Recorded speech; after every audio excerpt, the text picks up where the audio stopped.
بسم اللہ الرحمن الرحیم، السلام علیکم ورحمۃ اللہ وبرکاتہ۔ اردو کلاس 8 میں تمام طلباء کو خوش آمدید۔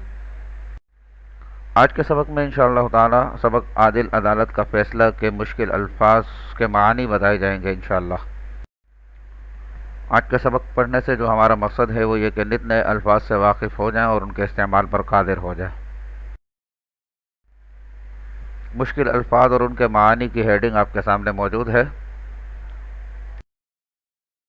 یہاں آپ کے سامنے ایک چارٹ ہے جس میں الفاظ اور ان کے معانی بتائے گئے ہیں۔ میں الفاظ اور ان کے معانی کو ساتھ ساتھ پڑھ دیتا ہوں تاکہ آپ ان کا صحیح تلفظ اور اس کے معانی کو جان سکیں۔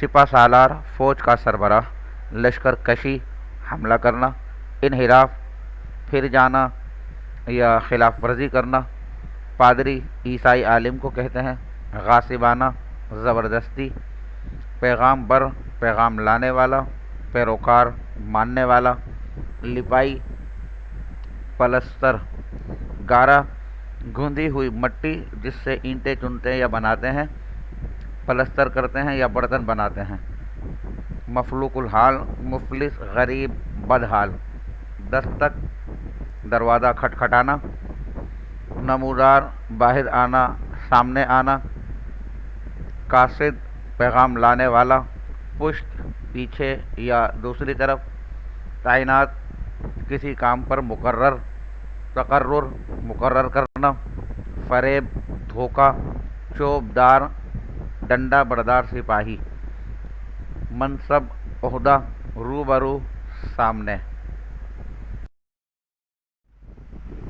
کچھ اور الفاظ ہیں۔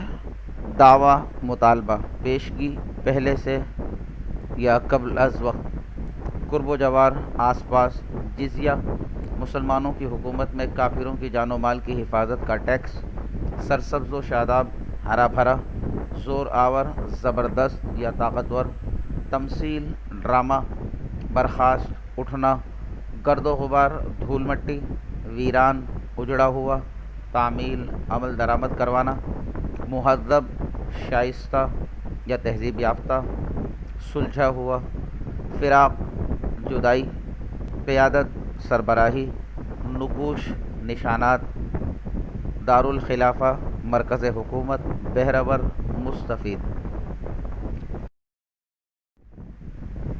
بحمد اللہ تعالیٰ الفاظ کے معانی آپ نے ملاحظہ فرمایا۔ اپنا ہوم ورک ملاحظہ کر لیجیے، مشقی سوالات حل کرنے کی کوشش کیجیے اور پچھلا کام اگر کسی کا مکمل نہیں ہے تو اسے مکمل کرنے کی کوشش کیجیے۔ جزاکم اللہ خیرہ، والسلام علیکم ورحمۃ اللہ وبرکاتہ۔